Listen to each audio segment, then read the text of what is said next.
The Appalachian Mountains are America's oldest range, weathered spines of granite that have watched civilizations rise and crumble for 400 million years.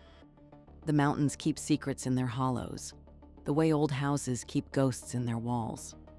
Most hikers stick to marked trails these days, following GPS breadcrumbs that promise verified adventures with cell tower coverage. But there are still places in these hills where technology fears to tread. Pockets of shadow and stone that exist between surveyed territory and forgotten legend, where the old rules apply, the ones written in bone and blood. The smart locals avoid these places.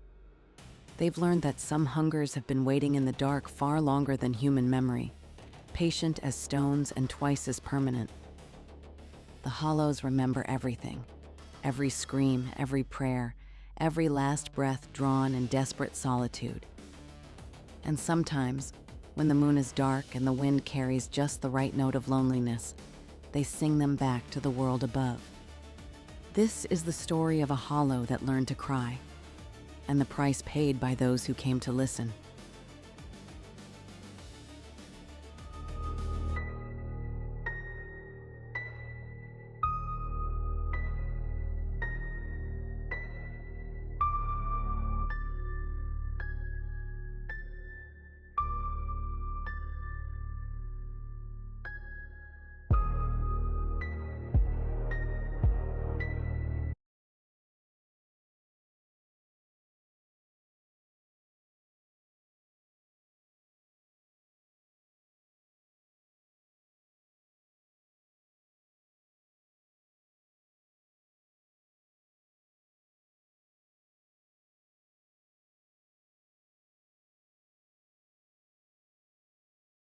The Appalachian wilderness had claimed its share of souls over the centuries, but never in my 34 years had I imagined it would hunger for mine.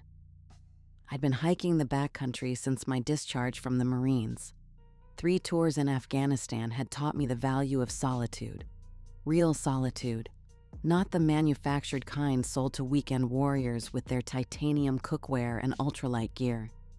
The designated trails had become highways for Instagram hikers armed with GPS units and satellite communicators, turning every pristine vista into a photo opportunity, every hidden waterfall into a geotag that bled the magic dry. That's why my grandfather's annotation caught my attention. His 1967 topographic map, inherited along with his service revolver and Purple Heart, contained a hand-drawn notation in spidery ink. Crying Hollow. Good fishing. Camp upstream only. The official Park Service map showed nothing. No trail markers, no designated camping areas. The hollow existed in that gray zone between charted territory and forgotten places, exactly what my restless mind craved. I'd awakened at 4 o'clock that morning, my sleep shattered by the familiar nightmare. The IED explosion, Rodriguez screaming, the smell of burned flesh and diesel fuel. Dr. Hendricks had warned me about the anniversary reactions, how trauma carved permanent channels in the brain like water through limestone. 23 months since I'd last seen her, but the dreams continued their nightly assault. The weathered sign materialized through a curtain of mountain laurel after 6 hours of steady climbing. Crying Hollow, day use only. Someone had spray-painted "Don't" across the faded font in blood-red letters that dripped down the wood like fresh wounds. Below that, in smaller text, someone else had added, "They never stop crying." Standard trail vandalism.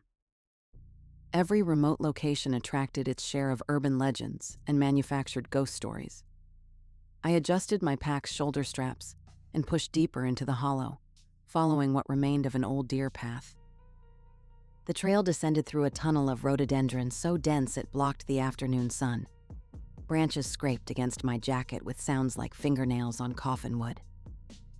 The air grew cooler with each step, carrying the mineral scent of deep water mixed with something sweeter, the cloying perfume of funeral lilies left too long in a closed room. When the hollow opened before me, my breath caught. Sheer granite walls rose 300 feet on either side, their surfaces scarred by millennia of freeze and thaw. The geology created a natural amphitheater that trapped sound and shadow, a stone cathedral built by forces that cared nothing for human comfort. At the bottom, a river moved between moss-covered boulders, with the silence of black oil, its surface reflecting nothing. No cell towers could penetrate this geological pocket. No helicopters could land here. If something went wrong, I was 48 hours from the nearest ranger station on foot. Perfect. I found level ground 60 yards from the water's edge and began making camp. The tent stakes drove into soil that yielded too easily under my hammer, like flesh rather than packed earth. When I stepped back to check my work, my boots left impressions deeper than they should have, dark water seeping up to fill the depressions. The silence struck me as I assembled my shelter. No bird calls, no insect hum. Even the river moved without sound, as if the hollow existed in some acoustic vacuum that swallowed noise before it could escape. I'd camped in war zones quieter than suburban neighborhoods, but this felt different, expectant, like the moment before incoming artillery when the air itself holds its breath. The sun disappeared behind the western rim 2 hours earlier than my calculations suggested, plunging the hollow into premature twilight. Shadows pooled in the low places like spilled blood. I built a fire ring from river stones, arranging the kindling with the practiced efficiency of someone who'd learned firecraft in places where cold meant death. The first match flared and died without catching. The second did the same. Strange. The wood was bone dry, and I'd built fires in monsoons. On the third attempt, the flames caught and spread through the tinder with reluctant hunger. I heated water for freeze-dried beef stew and watched full darkness claim the hollow. Stars appeared in the narrow strip of sky overhead, but their light seemed filtered through layers of black gauze. The temperature dropped 20 degrees once night settled completely, an unseasonable chill that raised goosebumps along my arms despite my fleece jacket. I fed more wood to the fire and opened my paperback, a Tom Clancy thriller I'd been saving. The flames leaped higher, with a flickering orange light that should have been comforting. Instead, the shadows it cast seemed to writhe with their own purpose, forming shapes that looked almost human before dissolving back into darkness. At 11:23 p.m., according to my watch's tritium face, I heard the first sob. The sound echoed off the canyon walls, soft, broken, filled with a loneliness that made something cold settle between my ribs. A child's cry, maybe 6 or 7 years old, the kind of desperate weeping that comes when hope finally bleeds out. I froze with a spoonful of stew halfway to my mouth. The sobbing continued, rhythmic and heartbroken, seeming to emanate from everywhere and nowhere at once. The hollow's acoustics bounced the sound between rock faces until I couldn't determine its source. "Hello?" The word escaped as barely a whisper. "Is someone there?" The crying stopped instantly, as if someone had thrown a switch. I waited, listening to my own heartbeat thunder in my ears. Combat had taught me to trust my instincts, and every nerve in my body screamed danger. Minutes passed before I convinced myself I'd heard wind through the rocks, some acoustic trick of the hollow's unusual geography. But the air hung motionless, heavy with that persistent floral sweetness that reminded me of Easter lilies wilting in a closed room. I finished eating and banked the fire, adding a thick oak log that should burn until sunrise. The flames settled into a steady glow as I attempted to read by firelight. The words blurred together on the page. Every few minutes, I caught myself listening for that terrible crying to resume. It began again at 11:47 p.m. This time, the sound came from directly across the river, maybe 30 yards away. I grabbed my tactical flashlight, a surefire that could punch through fog at 200 yards, and swept the beam across the opposite bank. nothing but smooth stone and scattered driftwood, silver gray in the harsh white light. "I can help if you're lost," I called out, my voice echoing off the granite walls like gunshots. "Where are you?" Silence swallowed my words and gave nothing back. I kept the light trained on the far shore for several minutes, searching for any sign of movement. The beam revealed nothing unusual. No disturbed earth, no broken vegetation, no evidence that anything larger than a chipmunk had passed this way in years. When I finally lowered the flashlight and looked around my campsite, wet footprints glistened at the edge of my fire's glow. Small prints.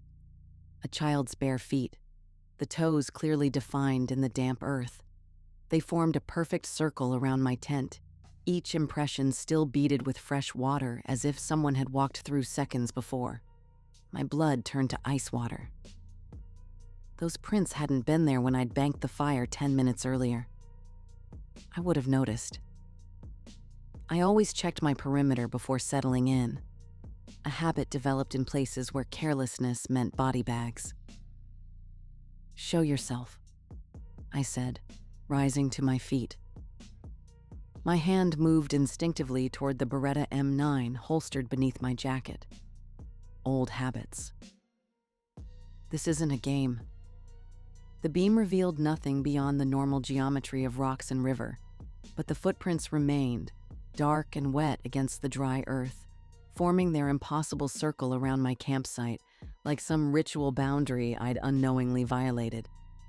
I kept my fire burning bright and sat with my back against a boulder, flashlight in hand, watching the darkness beyond the flames.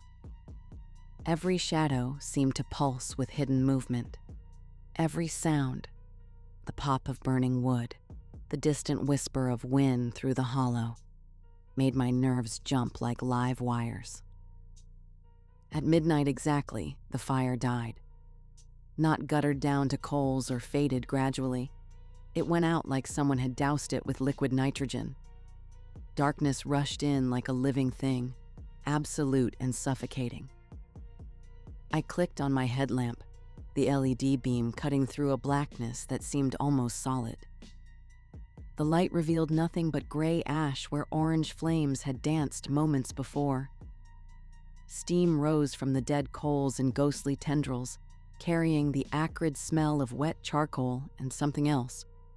The metallic tang of fear sweat mixed with that same funeral flower scent. The sobbing resumed, closer now. Every muscle in my body coiled tight. The crying moved in a slow circle around my position, following the exact path of those impossible footprints. The sound carried a weight of grief so profound it made my eyes water in sympathy. Or maybe from the cold that had suddenly turned my breath to visible vapor. "Please," I whispered, my voice barely audible above the thundering of my pulse. "What do you want?" The crying stopped. Something brushed against my shoulder. I spun around, my headlamp beam sweeping wildly, but found only empty air. Then I felt it again, small fingers trailing across my jacket sleeve with an ice-cold touch that seemed to burn through the fabric and into my bones. I stumbled backward, playing my light in all directions, but the beam revealed nothing. The temperature had dropped another 20 degrees in seconds, turning my breath to fog. Frost began forming on my gear despite the late spring weather, crystalline patterns that looked disturbingly like children's handprints. The sobbing started again, this time from directly in front of me. A small figure materialized at the edge of my headlamp's reach. A little girl in a white dress that clung to her frame, soaked through and dripping steadily onto the rocks beneath her bare feet. Dark hair hung in wet tangles across her face, obscuring her features. She couldn't have been more than 7 years old, her pale skin almost translucent in the harsh LED light. "Help me," she whispered, and somehow her voice carried clearly despite being barely audible. "Please, help me find my way home." I kept my light trained on her as I spoke, my voice gentle despite the fear crawling up my spine. Standard lost child protocol from my old search and rescue training. establish trust, determine the situation, get them to safety. What's your name, sweetheart? Are you hurt? Each word came out as a visible puff of vapor in the suddenly frigid air. She raised her head slowly, water streaming from her hair. I saw her eyes, empty sockets filled with river water. Dark liquid spilled down her cheeks in constant streams, pattering against the rocks at her feet with sounds like rain on a coffin lid. Where pupils should have been, I saw only depth, the kind of darkness found in places where sunlight never reached and never would. "I can't find my way home," she said. More water poured from her mouth with each word, carrying fragments of river weeds and something that might have been bone. "I've been looking for so long, so very long."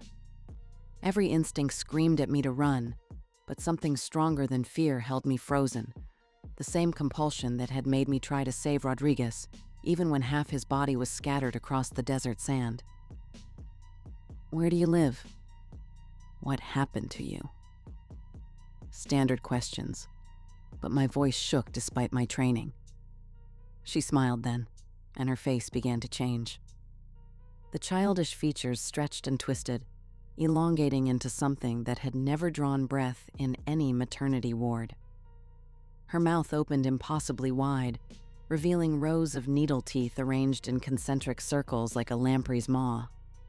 The empty eye sockets grew larger, deeper, becoming twin whirlpools that seemed to pull at something fundamental inside my chest. "Come home with me," she said.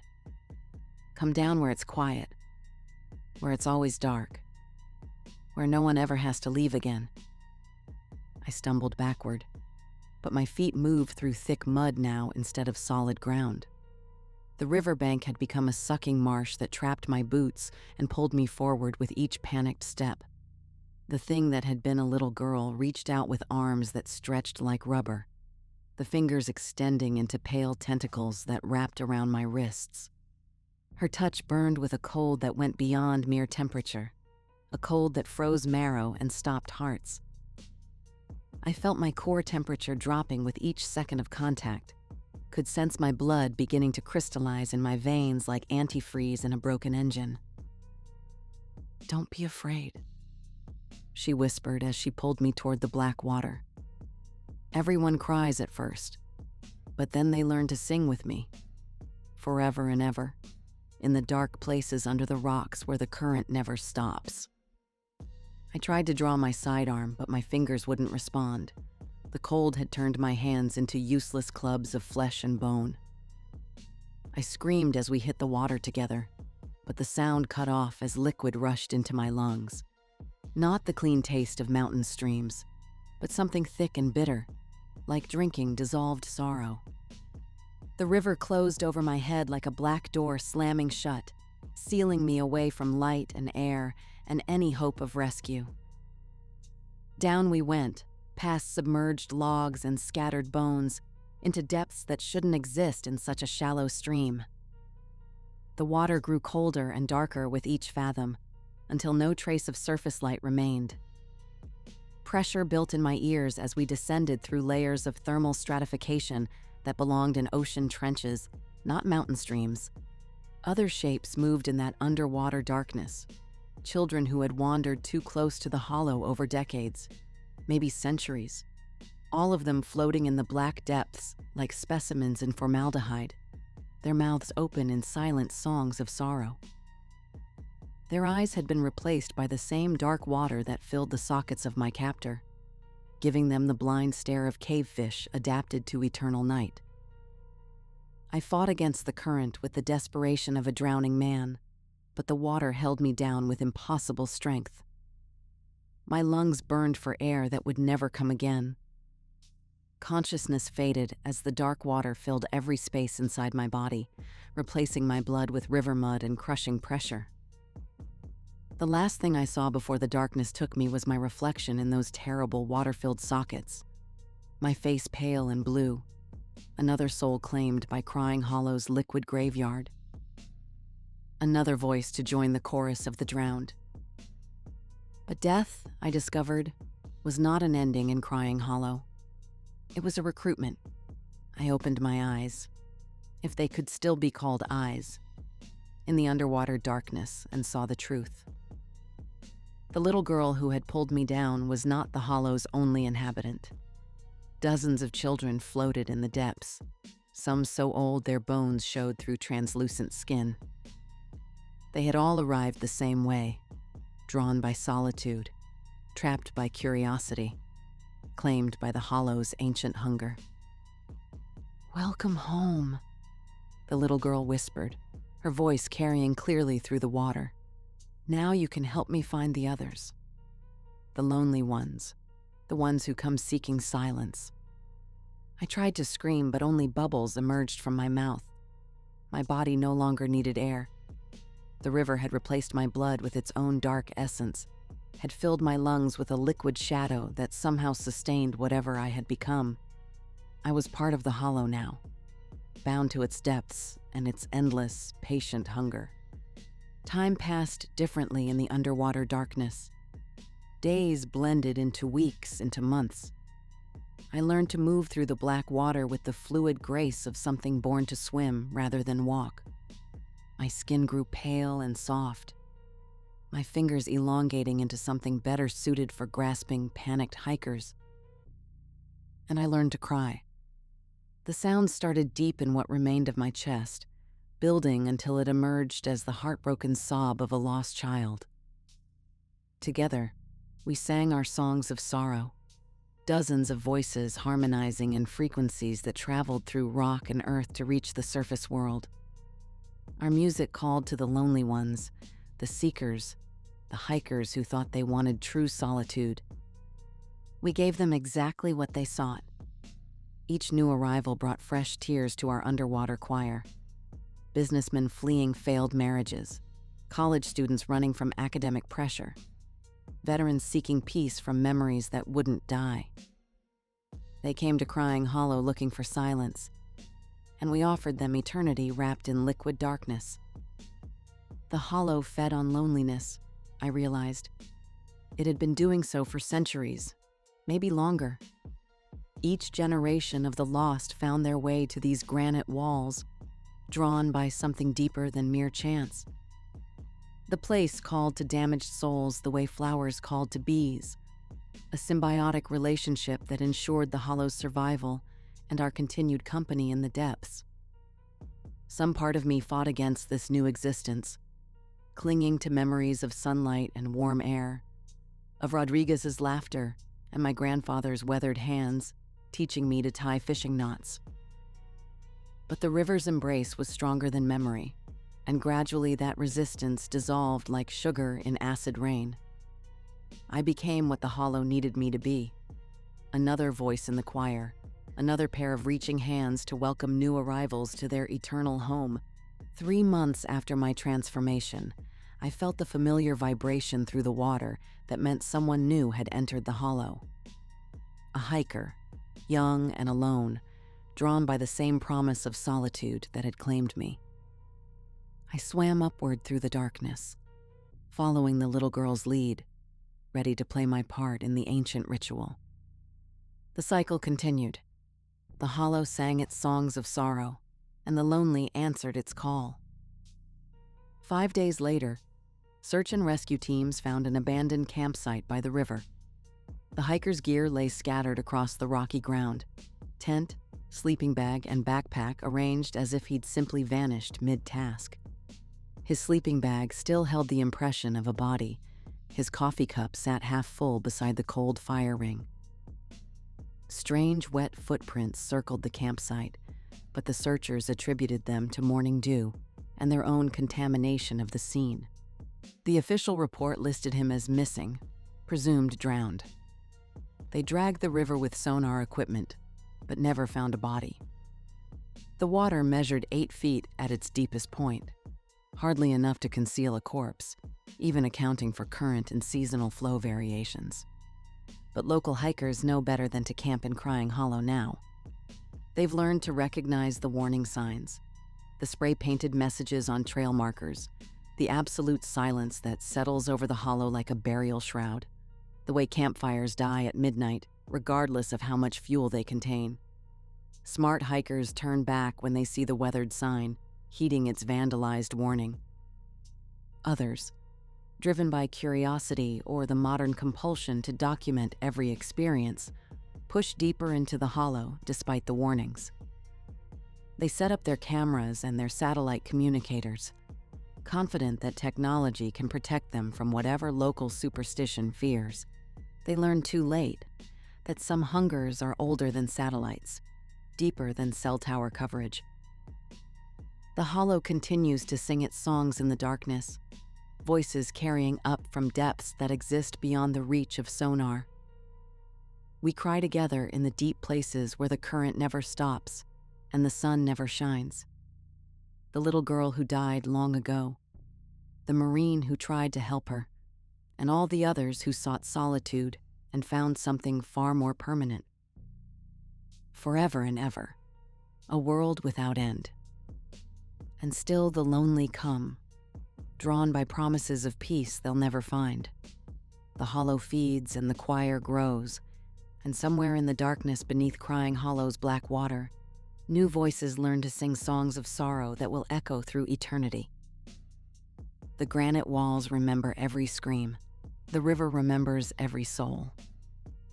And in the deep places where light never reaches, we remember what it felt like to breathe air instead of water, to feel warm sunlight instead of crushing darkness, to laugh with friends who aren't floating corpses in an underwater graveyard.